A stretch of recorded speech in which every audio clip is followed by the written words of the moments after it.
미래를 보는 창, JTB. 안녕하세요. JTBJ입니다. 연준 입장에선 지금 상황이 굉장히 못마땅할 거예요. 지금 제가 제목으로 꼬여가는 연준 스텝이라고 올려놨는데, 이제 말 그대로입니다. 지금 상황 자체가 3월 FOMC에서 원래 진행하려고 했던 0.5% 금리 인상, 이게 점점 물 건너가고 있는 분위기. 그렇다 보니까 원래 경제 회복이라든지, 그리고 인플레이션이라든지 이런 것들을 모두 잡을 수 있는 최상의 시나리오는 이번 3월에 금리를 확 올리는 거예요. 빅스텝으로 가고 서서히 완화해가는. 완화해가면서 올리는 거죠. 그리고 중간에 한번 쉴 수 있는 여력이 생길 수도 있는 거고요. 이게 지금 이제 불가능해진 상황입니다. 지금 뭐 스태그플레이션 우려 이런 것들도 계속 올라오고 있고, 그리고 에너지 가격이 지금 말이 안 되고 있죠. 엄청나게 지금 폭등을 하고 있습니다.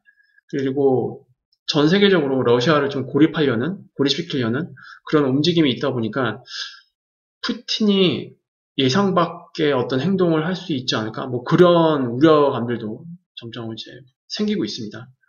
지금 크루드 오일 가격 기준으로 보면은 어제 오늘 미친 수준으로 지금 급등을 했거든요.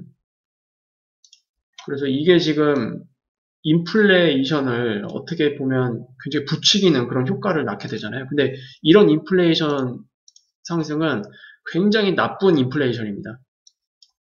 좋은 일로 발생된 인플레이션이 전혀 아니고요.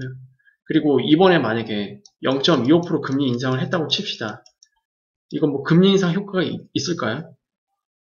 이번에는 0.25% 금리 인상을 하게 되면 0.25% 금리 인상 카드는 카드대로 쓰고 효과는 전혀 없는 상태가 될 것 같아요.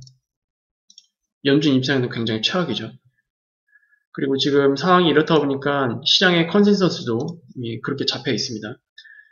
0.25% 금리 인상이 이제 거의 확실시되는 그런 상황으로 지금 맞춰지고 있죠. 전쟁 이슈가 그만큼 지금 이 모든 상황들을 조금 뒤바꿔 놓는 그런 변수가 된 것 같습니다.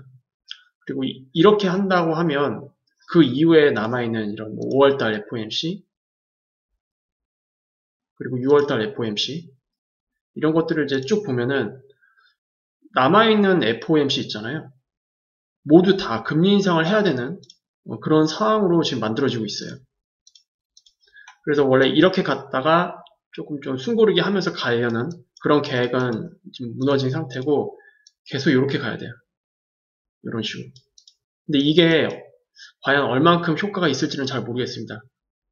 긴축은 긴축대로 하는데 그게 인플레이션을 잡지 못하는 그런 한계에 부딪힌다. 그러면 이거 정말로 하반기에 어떻게 될지 모르거든요. 정말로 큰맘 먹고 연준에서 움직일 수도 있는 그게 어떻게 보면 벼랑 끝에 몰리는 거죠.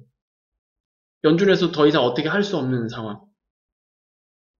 경제 회복 이런 거 상관없이 일단 인플레이션을 잡아야 되는 그런 벼랑 끝에 몰릴 수 있는 상황이 만들어지지 않길 바랍니다, 부디.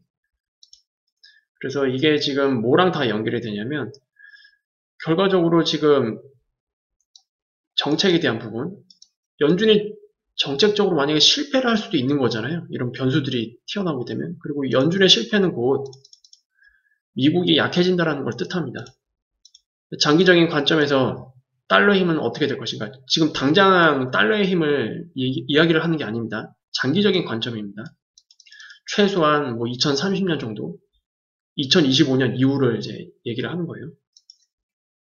그래서 좀 많은 고민을 하게 만드는 상황들입니다. 그리고 이번에 바이든 연설이 딱 끝나자마자 투자자들이 반응했잖아요, 바로.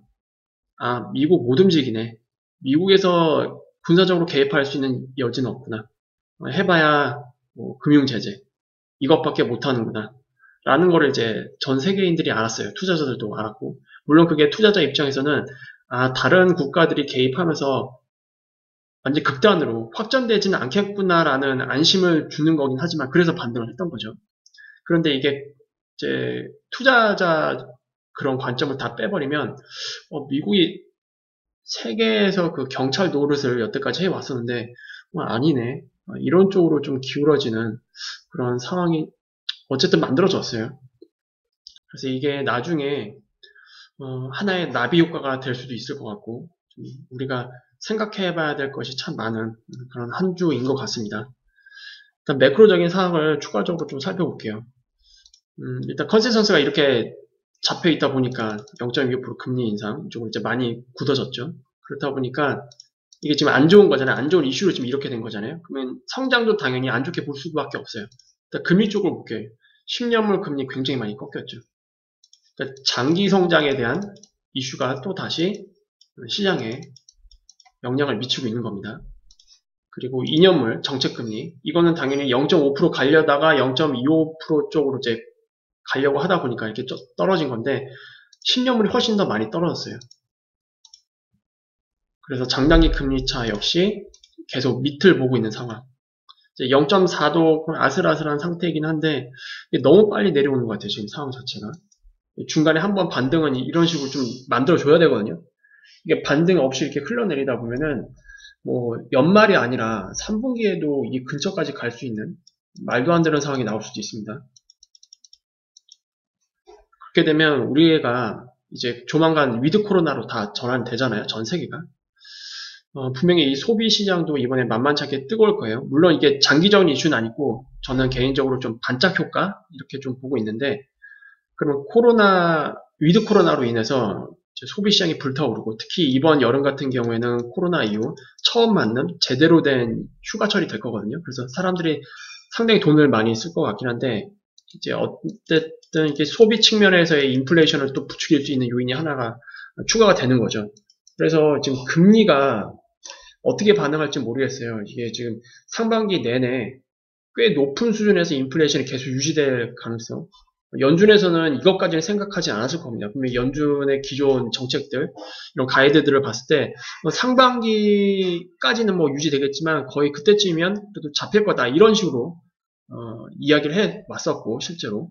그리고 많은 지표들이 하반기에 넘어갈 때는 인플레이션이 그래도 꺾이겠구나 라고 봤었는데 변수 하나가 좀 많은 것들을 좀 바꾸고 있는 것 같습니다.